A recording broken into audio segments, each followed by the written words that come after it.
how are we to treat this candidacy? I mean, I'm sort of amazed and befuddled by it. This is a motivational speaker who has some background in finance and some background definitely in business, but who's basically been selling Herman Cain for the last 10 years, whether it be talk show or big events or motivational conferences, et cetera, et cetera. That this person, no government experience, no knowledge whatsoever of foreign policy, completely making it up on the fly on domestic policy. For example, it's clear to me that he's pro-choice.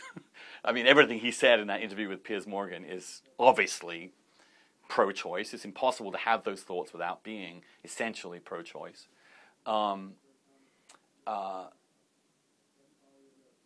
It just amazes me that this person can be the front runner.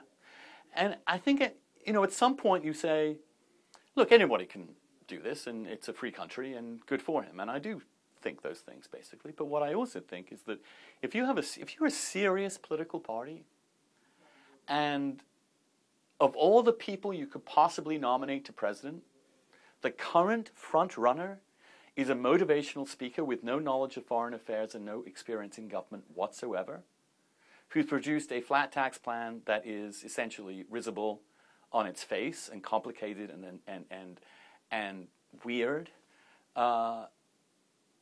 and someone who seems to be entirely about self-promotion. You ask yourself, what has happened to this party? Is it really a political party anymore? My view is that in some ways the media industrial complex of the Republican wing, the Fox News, talk radio, Regnery Publishing, Eagle Publishing, that whole industry has turned republicanism from politics to entertainment, has made everything about ideology and performance. And what the Cain campaign is kind of evolving into is a kind of performance art. I mean, I don't know. I mean, at least Palin had been a governor for a little bit, had been elected to something. This man's never been elected to anyone. And now we have these fantastically campy, bizarre, slightly surreal ads,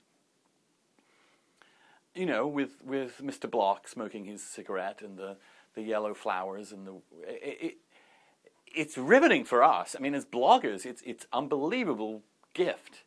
But if I were a Republican, which I have never been,